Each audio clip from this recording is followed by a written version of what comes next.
going question by question. That's the style, the type of question that's going to be on there, and we'll kind of use that review, that Form 2C, as a guide, and I'll look at questions on that form, on that review test, and then I'll look at questions on the actual test and try to match up the ones that you'll see on the test. Okay, so let's start.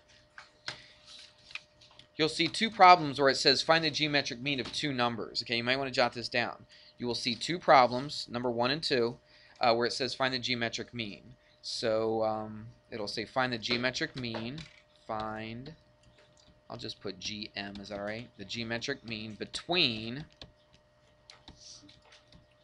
two numbers. And so on this review, they say 2 and 5. So what if they ask you to find the geometric mean between these two numbers 2 and 5? Well, the geometric mean is a proportion, okay, two ratios. And so the x goes here and here, right? That's the geometric mean. That's what you're solving for. And then between 2 and 5, so the 2 and the 5 go here. It doesn't really matter if the 5 or 2 goes here. It doesn't matter if the 2 or 5 goes here, because you're going to multiply them anyway.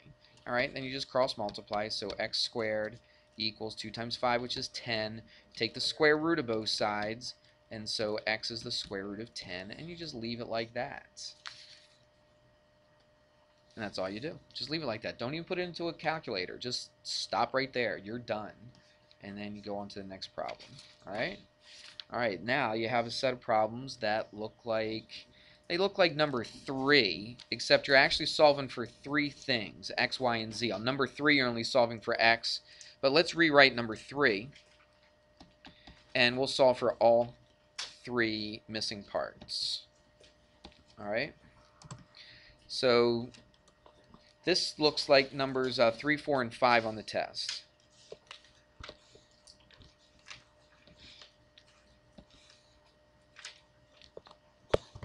All right. We start off with a right triangle, and then we drop down an altitude, which hits at a right angle right there. Okay. So this looks like number 3, doesn't it? And, oh, no way, you're kidding me. Just don't do this to me. Oh, no.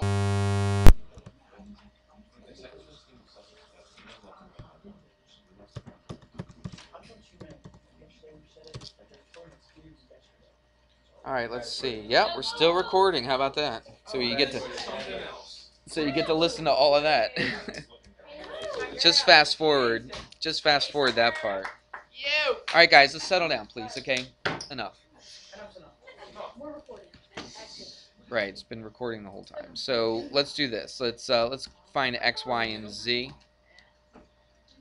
And what? Yeah. All right, so here's our situation right here. And let's change colors. So what we have to do is we have to solve for x, y, and z. Again, this is like numbers 3, 4, and 5 on the test. All right, but this is from the worksheet that I gave you. All right, so let's do this. Let's I don't know. Let's solve for z first. Okay, that's what I said. Let's start with z first. You don't have to. You can start with any of the 3. You can do any of the 3 with this information that's given right here. This is exactly the same type of information that's going to be given. They're different numbers, but it's the same type of information. So let's solve for this, because we usually start here. That's the altitude. So the altitude is the geometric mean. I'm going to go quickly because I'm trying to get through as many of these as I possibly can. Z is the geometric mean between the 2 segments of the hypotenuse. So you just put 2 and 12.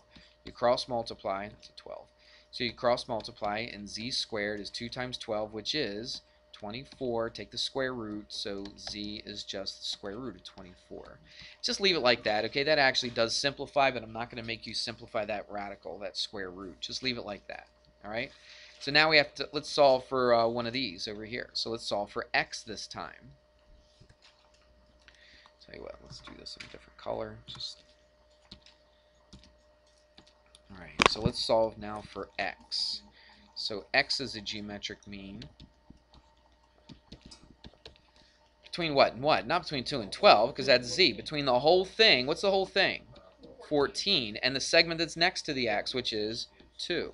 Alright, then you cross multiply and you get that. So x squared equals, what's that, 28? Take the square root, so x is the square root of 28. Again, you don't need to write it as a decimal. You don't even need to simplify this, even though it can be simplified. But we'll just leave it like that. All right, let's do another one. Let's solve for y. Y is pretty much the same type of thing as x, except just one little difference. Okay, so y is a geometric mean as well between the whole thing, which is 14, and the side that's next to the y, which is, this time, it's 12. All right, so y squared equals, I don't know what that is. What is that? 14 times 12, 168. Thank you. Oops. So that's 168. So I would let you just keep it the square root of 168. Again, that probably simplifies. Please.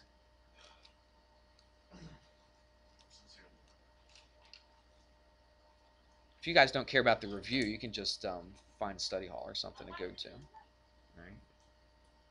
Well, okay, you want to go to a study hall now and then watch the video tonight? Because you're disturbing my class. I don't understand why you wouldn't just watch now and then you can reinforce it tonight. Whatever. All right, that was 3, 4, and 5. Now there's 3 problems where it says, and it doesn't look like this review has this type of problem, but I'll make a couple problems up.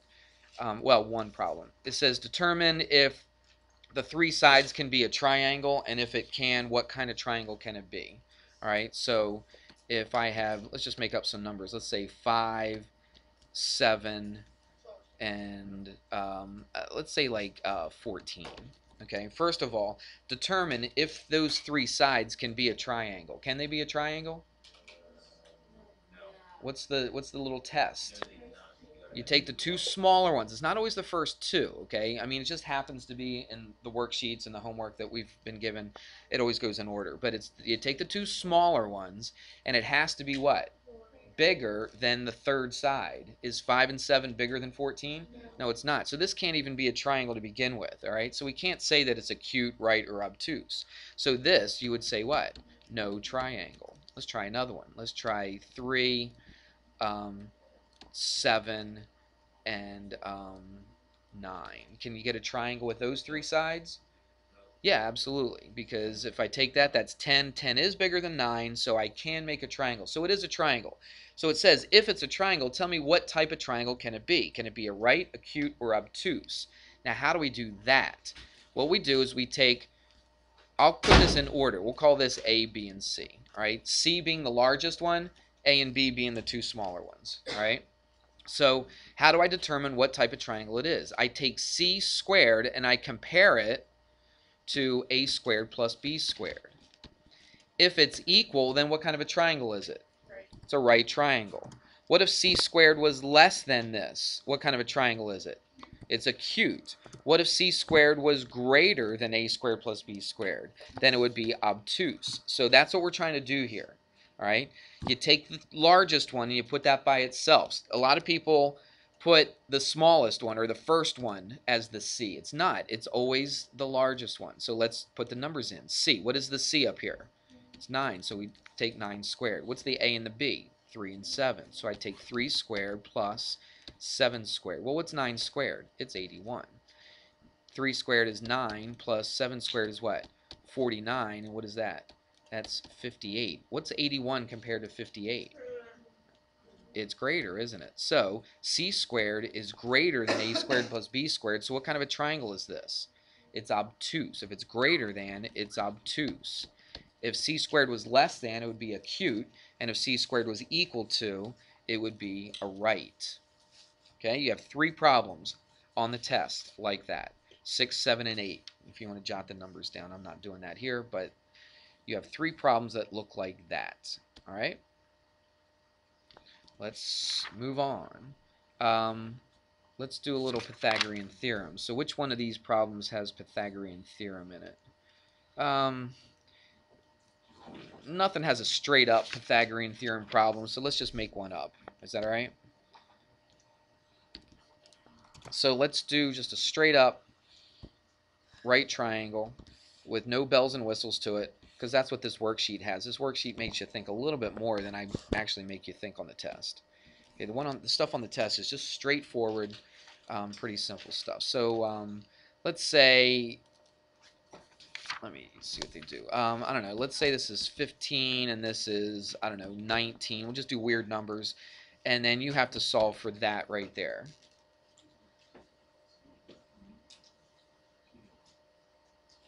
Don't be childish, please. Okay, stop. Stop. She hit me. You gotta be kidding me. I'm not gonna do that in here. I know, but but saying to the teacher, "Oh, she hit me." That's. I was looking at you like I can't believe that happened because I'm trying to review for a test that you're going to take tomorrow. It's going to be 100 points, and you guys are slapping each other, and then you cry to me about, well, she hit me. That's what I'm dumbfounded about. Okay, that's what I can't understand. Stop. The world will love listening to this, won't they? Okay. Goodness. Why do I care more about this than you do? It seems like you guys aren't even caring about this. Just don't get it. Let's do this. It's Pythagorean Theorem. You got two sides of a right triangle, and you're trying to find the third side. This is as straightforward as you could possibly get because this is the C and this is the A and the B. All right, so you could do this a couple ways. I'm just going to do it like this. X squared equals 15 squared plus 19 squared. And then you just solve for that. Now I have no idea. 15 squared is 225, I think, but let's put it in here. 15 squared plus 19 squared.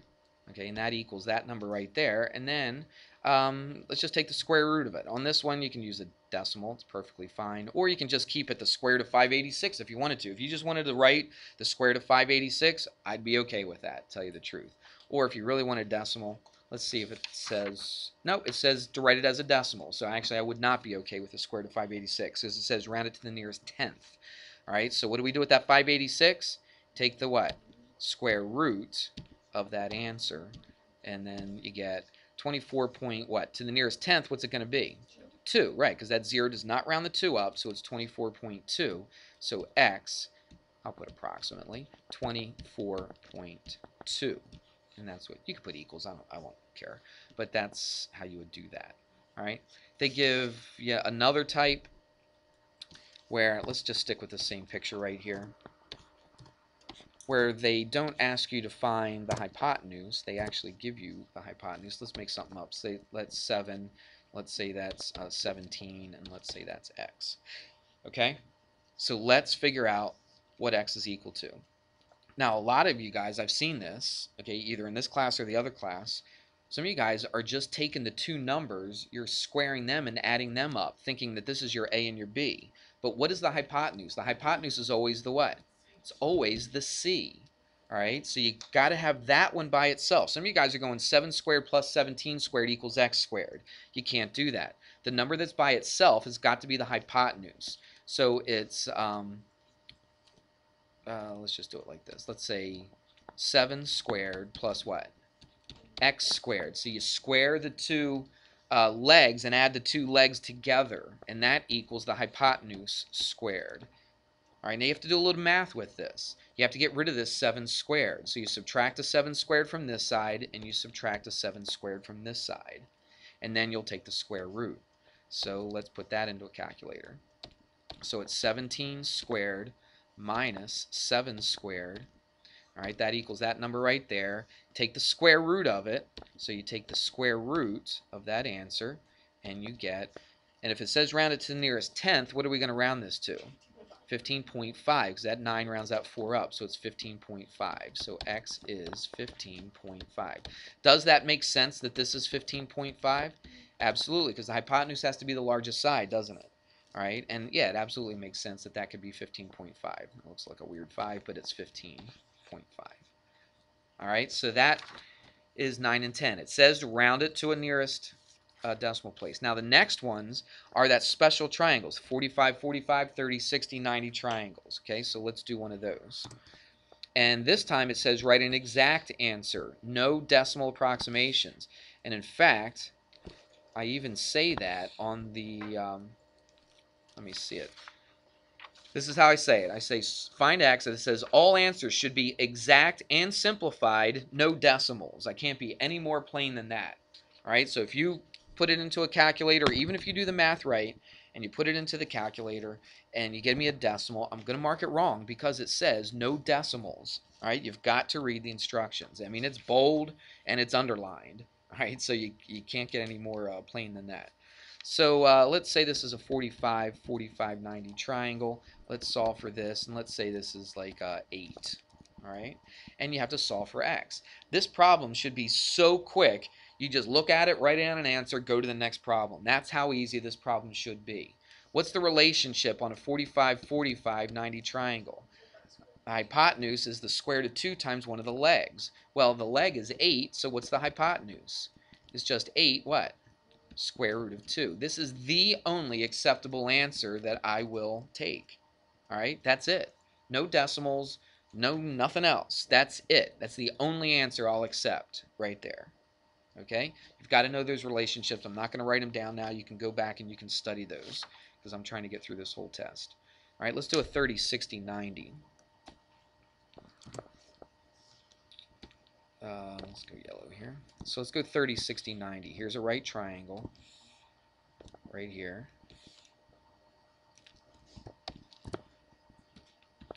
And that's 30. And this is 60. And let's see what they give you. All right, they'll say this is x, and I don't know, what's that? We'll just call that 5. All right. This is the easiest 30, 60, 90 triangle that you're going to do right here. All right. Well, one of them. It's one of two of the easiest. When they give you the short side, it's really, really simple. All right. This probably is the easiest because you really don't even have to do any math. What's the relationship? This is the long side. What's the relationship between the long side and the short side? Times the square root of 3. Right. You got to memorize that number. Okay. There's nothing I can do for you. You have to memorize that number. We've talked about it many, many, many times. So this is the square root of 5 times the square root of 3, and you're done. That's it. See how quick it is? Those two problems, just like that. You don't have to do any math. You don't have to really, do any computation whatsoever. You just realize that the long side is the square root of 3 times the short side, and you write it down just like this. Everybody getting this? Okay. That was the easiest version. I think they give you a little harder version here. Yep, it's when they give you the long side. Tell you what, let's just use the same triangle, and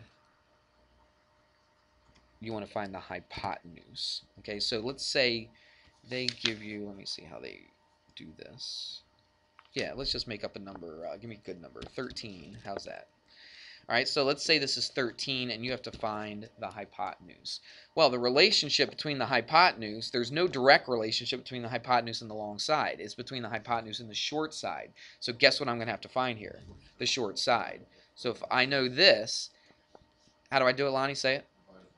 That's right. It would be 13 divided by the square root of 3. Okay?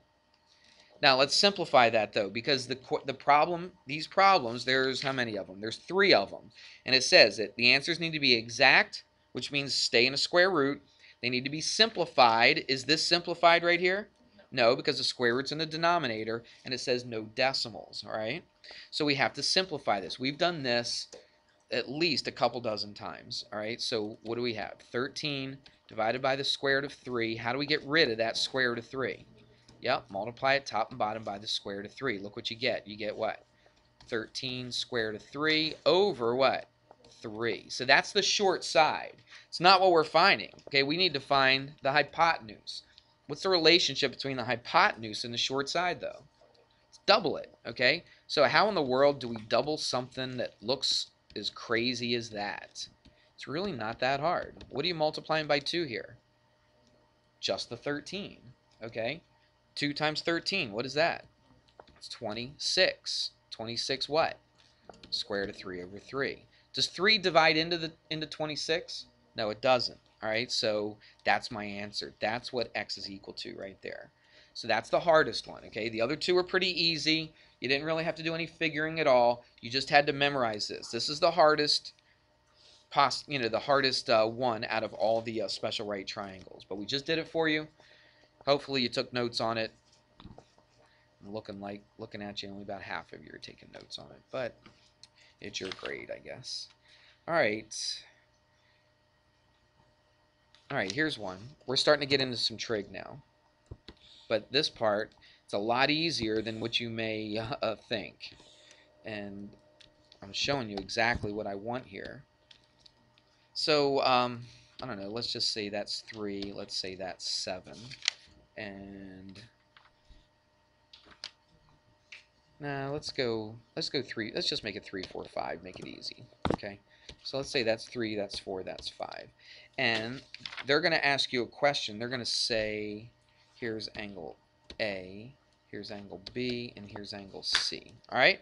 So now they're going to ask you a question, and they're going to say, find, like, the sine of C.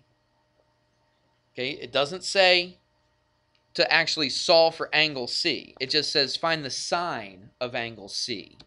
That's all I'm looking for. So all I'm looking for is a fraction. That's going to be your answer. Okay, it's as easy as that, I promise. It's not a trick question. It's a very simple question. The sine of C. Well, what do you know the sine to be?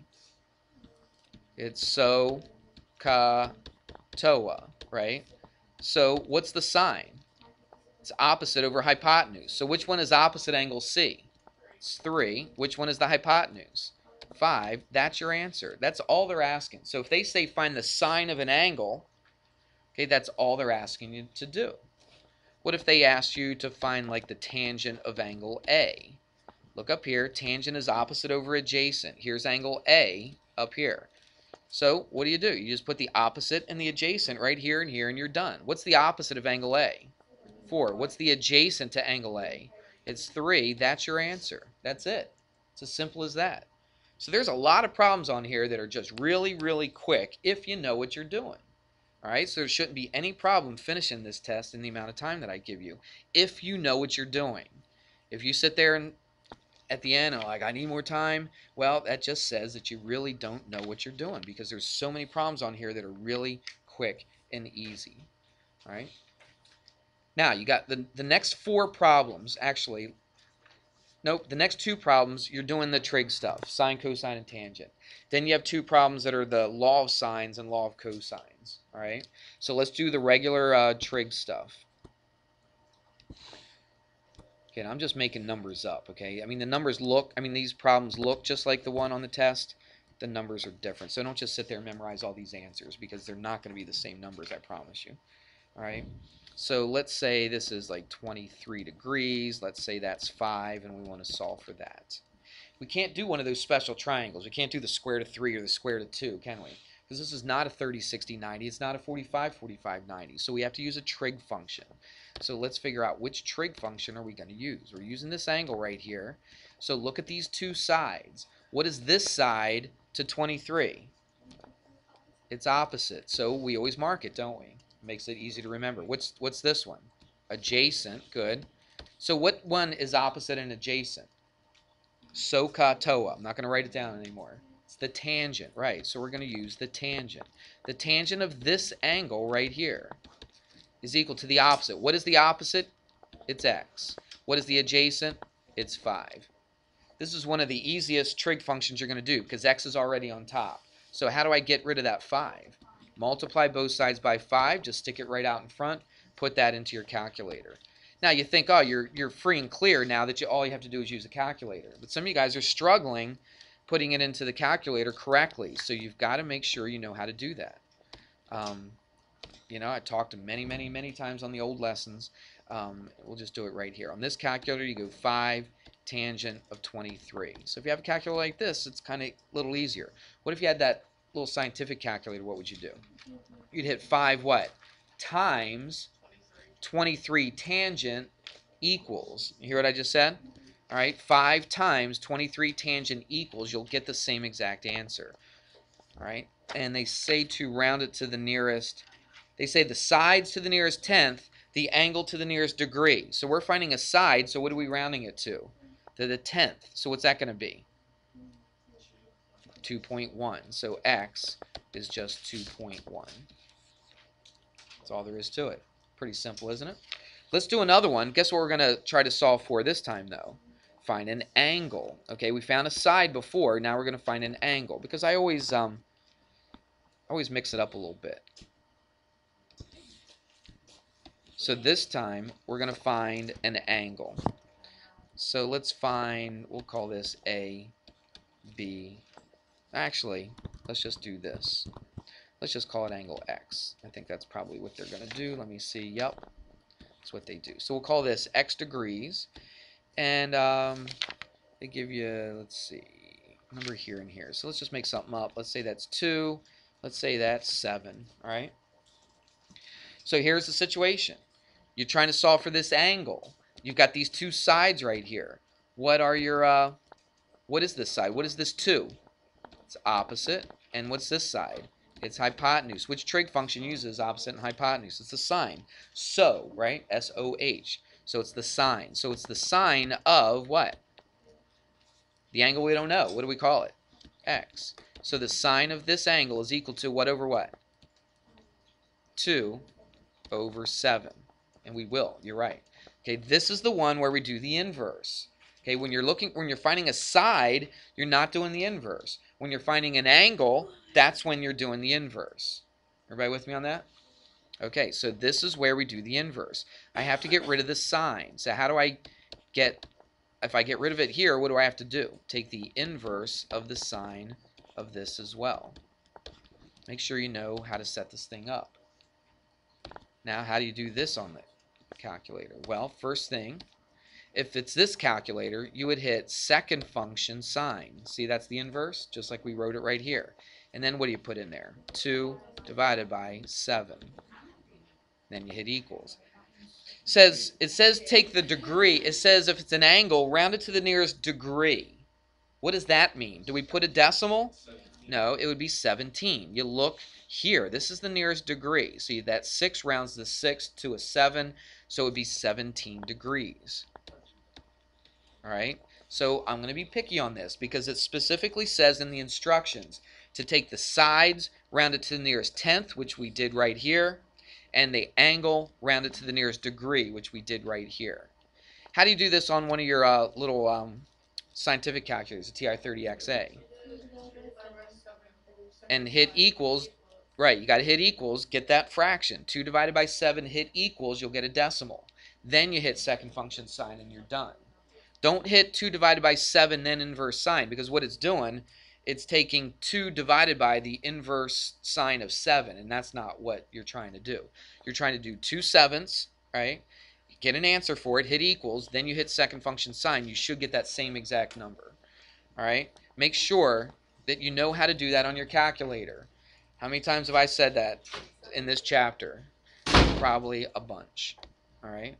Let's see what else we got. Law of sines, law of cosines. So let me give you a triangle. This is not a right triangle this time, so we can't use the regular trig functions. So let's see what they give us. Just make up some numbers here. So let's say that looks about like 70 degrees, and that looks maybe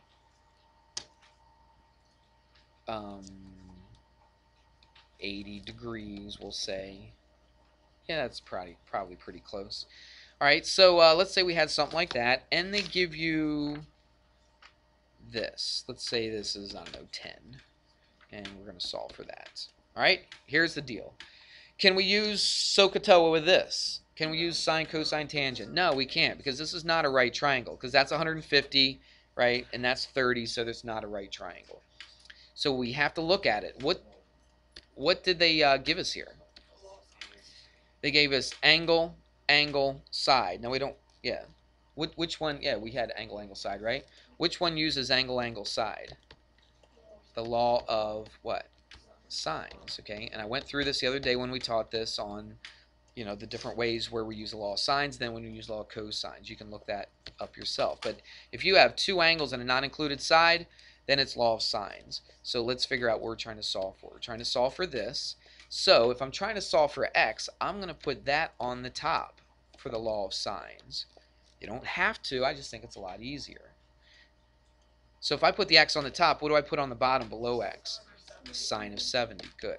Now what I have to do is find a side and an angle that I know that are across from each other. Do I have that? Yeah, absolutely. These two are across from each other. So what do I put up here? 10. And then I put sine of 80. Good. It's not too bad, is it? And now we got to solve for x. How do I get x by itself? Multiply by the sine of 70. We're not taking inverse on this, are we? Okay, we're finding the length of a side, So you don't take the inverse. So you just put the sine of 70 up here. See what I did? I multiplied by the sine of 70 and I put it up here. Now you just put that into your calculator and you're done. Law of sines is pretty easy, isn't it? When it's set up like that anyway. So let's do it. It's going to be 10 sine of 70. All right, and divide that by the sine of 80. Sine of 80. And there we go. It's a side, so what are we rounding our sides to? To the nearest what? Tenth. So what does this round to? 9.5, because the 4 doesn't round it up. It's 9.5. All right, so 9, let's get rid of that. 9.5. Okay? You would do this. If you had a TI-30XA, I would hit 10 times 70 sine equals. All right? And then divided by 80 sine, hit equals, and then you should get the same exact number. Try it again. 10 times 70 sine equals.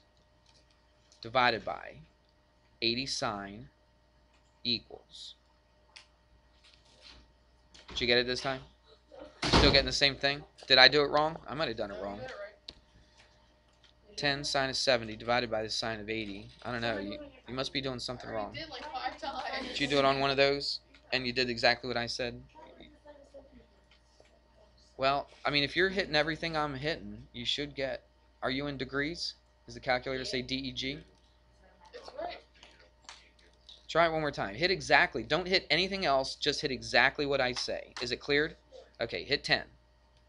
Got it? Times 70 sine equals. Okay, divided by 80 sine equals. Did you get it this time? Okay. All right. You got to practice. That's why I keep telling you. You got to practice, practice, practice those. All right, let's do another type. Let's do another type. This one looks like it's a obtuse triangle. Yeah, you would think I'd mix it up, and I will. Okay, I'll mix it up. So let's say this is like 100 degrees right here. And let's say this is 15, and let's say this is, I don't know, 21. All right? That's right. If you look at it, you got side angle side, don't you? Side angle side, what do you use for side angle side? The law of cosines. Look that up. All right. So let's do law of cosines. This is the easy version of the law of cosines, tell you the truth. So we're solving for a side, correct? We're not doing any inverse stuff if we're solving for a side. So this is the side that's opposite this angle. That's important. That's the c squared. Remember this? It's c squared equals what? A squared plus b squared minus 2ab cosine of c. You must memorize this. Which one's the c squared, the side? It's the side that's opposite this angle. All right? It doesn't have to be the largest or anything like that. It just has to be the side that's opposite this particular angle. All right? So what do we do? What's our c in this situation then? It's the x, right? Because if I'm using this angle, this is going to be the side that's opposite that angle. So I'm going x. Oh, Destiny, touch this. Oh, there it goes. Oh, you got to be careful. Oh, okay. When it looks like that, then it's good. Get rid of this dumb stuff. There's no light. All right. That's okay. See that little symbol right there? See, it says it's fully charred. And anyway, so it's good. All right, so what do we got here? We got x squared equals, what's the a squared and the b squared? The 15 and the 21. So 15 squared plus 21 squared minus 2 times 15 times 21 times the cosine of the angle that's opposite this side, which is 100 degrees. It's the only angle I know, right? In the whole entire triangle. So you figure that's what you're going to use. And now, that's the easy part. The hard part is actually using your calculator on this. Okay, that's the part that gets people confused. Watch what I do, though. What did I say when I taught this? I put what? Parentheses. See, I did it different colors so that it stands out a little bit. So you got to use.